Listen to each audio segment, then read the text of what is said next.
So just before the break, you were telling me about this amazing guidebook that people can have with them. I just love it. How can I get a hold of that? How can I get one? I want one right away. Well, you can download it. Just go to thehistorictraveler.com/guide. It'll download as just a PDF. You can make a copy of it. You can leave it on your phone and use it that way. Well, now, but we did talk about North America. And if you prefer to travel in North America, you can do the same thing and get my North American guide. So that is thehistorictraveler.com/guide NA, as in North America, guide NA. So you can travel internationally, or you could take advantage of the US and Canada one. I shouldn't say it's just US, because it's also got Quebec City, which is one of my favorite cities to travel in, historic cities in North America. I know you can go back to old Montreal and walk on the cobblestones and think this is where the voyageurs who went off of the fur trade to the Hudson's Bay Company started out from. Just like every place you've been, I mean, Well, there's well, always and stories. for a perfect example of that, I read a fabulous biography of Champlain, who basically started Montreal and Quebec City and brought the French Canadians, the French to Canada, and built the first residences and farms and homes. And so when you go to see Quebec City, you really understand it. And of course, then there's the War of 1812 and the British war, where the British and the Americans were fighting over those cities, and you can see the cannonballs and the walls. I mean, it's just like fabulous. I've been there. One of the questions is, I'm sure people are thinking, okay, how about understanding foreign languages? How am I going to get along with, if I go for Spanish or French or wherever, some of the most exotic places obviously, you're saying, don't be afraid, don't sit at home, get going. But the question of a language barrier, I mean, with AI and all these different things and translation things on your phone, one should not be afraid just because they don't speak a language. Well, and not only that, most of the countries around the world, with the exception of Asia, you can usually find English speaking people pretty easily. It Mhm. gets a little more dicey in China, particularly, where there are not nearly as many English speakers if you get off the beaten path. I once got dumped in the middle of a part of the town. I was trying to see the Chinese hutongs, which is a small little city streets where the people lived in many, many, many centuries ago. And somebody and a taxi driver missed the tour and dumped me there. It was a challenge because nobody spoke English, but a young man understood I was in distress, found a telephone, made a pay phone call at his expense, and got me connected to somebody who spoke English. So people are kind most of the time. So unless you're planning on going off the beaten track in places where English is not spoken, on a regular basis, then you might have a bit more challenge. But most of the time, it's going to be pretty easy. And like you said, with the apps there now are just incredible. And so you can say, okay, so, how do I get bus back, or, where do I find the restrooms and stuff like that? It's pretty easy. Uh, I, I always take a card at the hotel with the hotel's advertise or address rather, put it in my pocket. And then when I pull it out to the taxi guy, I say, here, a key, whatever, take me home. Well, in a lot of the world, you can just get an Uber. And so a lot of times when I was walking in Paris, I did an 18-hour trip walking around Paris one day, and I nearly killed my poor feet. And I suddenly occurred to me, I don't have to go all the way back to subway to the underground. I can simply order an Uber, and it made life a whole lot easier. So ride apps really make life simple for most people.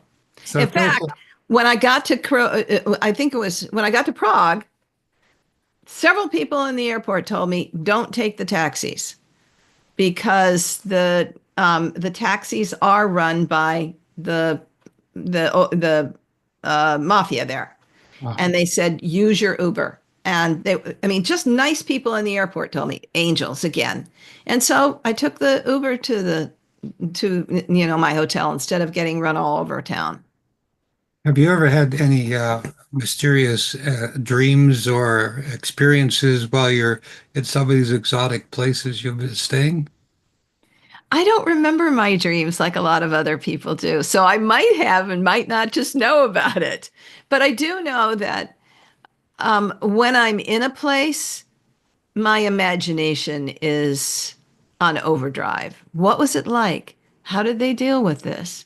Mhm. These people had to sacrifice or were martyred or, lived, supporting each other, building community, raising their children, creating their crafts. And so I just try to imagine what it would have been like had that been me.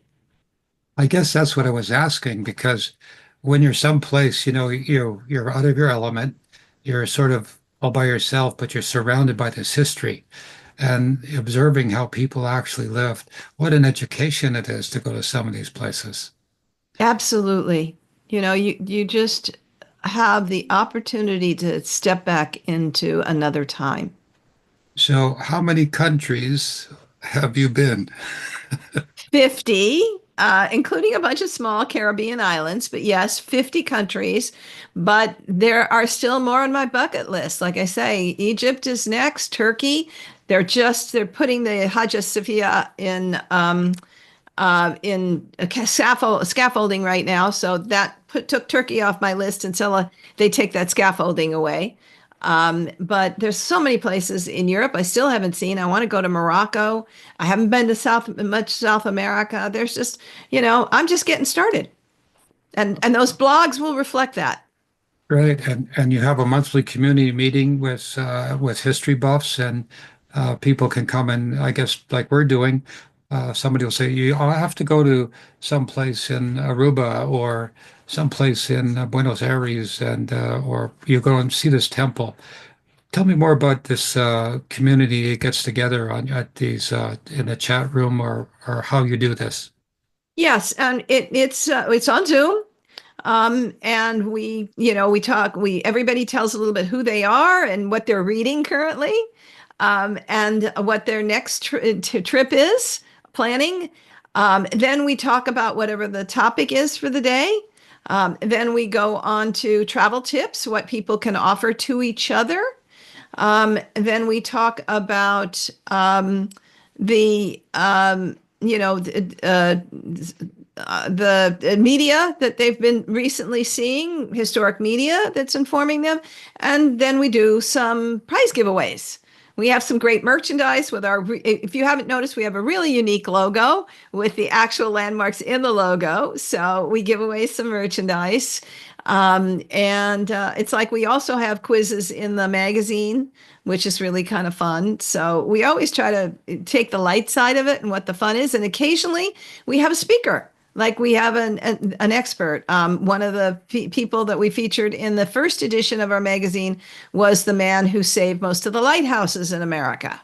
And so, I may bring him on for one of our meetings. And, we want to keep having unique and interesting people. One of the articles coming up is on the rescue of dude ranches. Another one is on graveyards that are in Europe. So, in America. So we're always looking for unique experts to come on to also, inform people about some aspect of history that they might not know. Well, I just jogged my mind there. The dude ranches. I know people take tours of famous monasteries and religious places as well as the graveyards. I always found it amazing to see there's somebody their birthday was 1800 or something, and I'm like, oh my gosh, my mind wanders as well. But so the place to go if you're planning a vacation would be to get to your website, which is again the let me see the historictraveler.com. So I got Thehistorictraveler.com.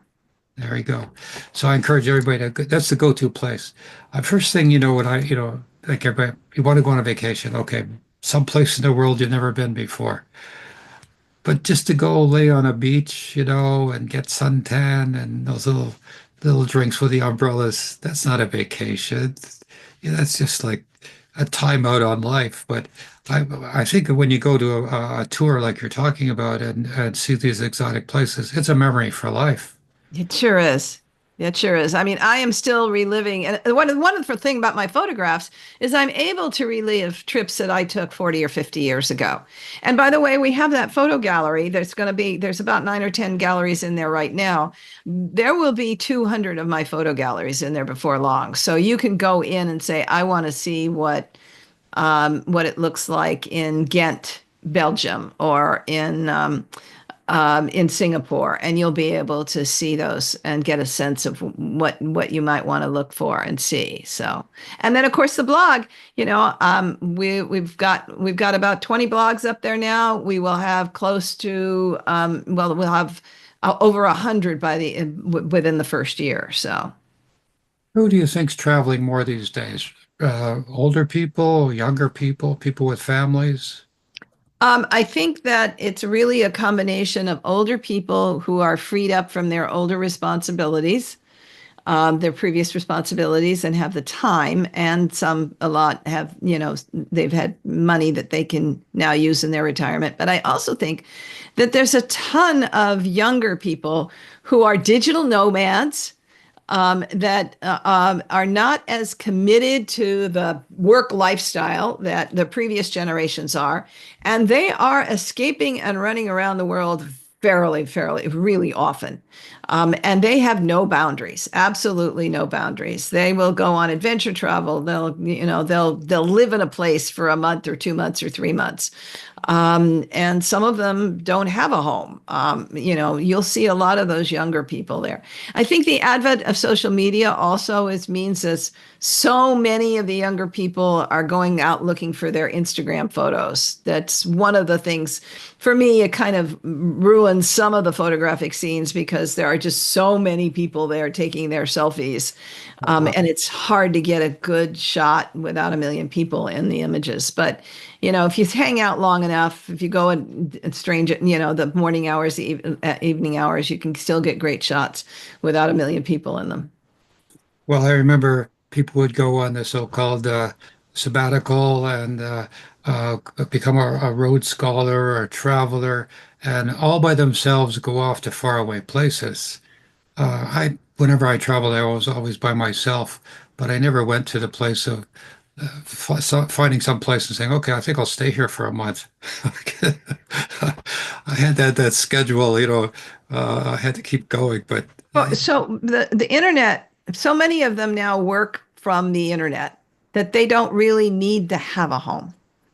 They can go wherever they want and work from that. That kind of work freedom and the kind of global consciousness and lack of fear that so many of the younger generation have has given them the gateway to the world. so the question everybody's wondering, how much time are you at home and how much time are you on the road? So it's like you're on the road quite a bit. Well, you have to understand that I've done a lot of this over the years. And so I will be getting on the road again very soon. But I've been kind of glued to my house, not only building this, but digitizing 40,000 slides that I'm literally finishing today. Oh my. That took me about 7 months. And now once I'm done, I will be getting back on the road. I want to do fall colors in the East, in Upper New York State this year. I want to go, there's some other smaller trips that I want to make. And then again, I'm looking to line up my big travel for next year. And I will probably spend probably a month to a month and a half on the road, maybe more, next year. Well, you've been a delight to have on this show. I encourage everybody to go see the Historic Traveler. And if, you know, Jackie Lapin, you've been a delightful guest, very entertaining, and certainly it's been an education. And for people who travel quite a bit, I mean, it's one thing, For others who don't travel, let's just hope that they get that nudge to come into your website and say, let me see the historictraveler.com/member, and they can sign up for, I think, a guide to the world. Yep. Well, and just also know that, you don't always have to be traveling. You can armchair travel with books. Well said. Well, listen, it's been a pleasure to have you on. I wish you well. So until next time, uh, peace and prosperity to you. And again, it's everybody, it's the uh, well, you've heard that saying that the world's an oyster. I mean, uh, what would you sum it up? I mean, I see the big blue marble. I mean, it's just the world is so full of curiosity. I know there's a lot of political stuff going on these days, but the world is such a different place, right? I mean, it's so quiet and peaceful in some places and so exotic in others. So, how would you sum it up, the world as? I've always said the world is my classroom. Well said. Well said. Okay, my guest today has been Jackie Lapin, and the Historic Traveler. .com is the website, and we wish you well. And until next time, again, peace and prosperity. Pleasure to have you here. Okay, everyone, thank you very much for listening to the Soul Report. We hope today's conversation has enriched your journey and ignited new perspectives. Don't forget to subscribe for more inspiring stories and amazing guests that we have from time to time.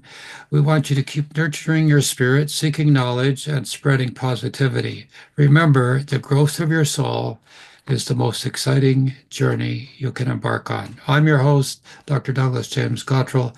Take care. Until next time, peace and prosperity.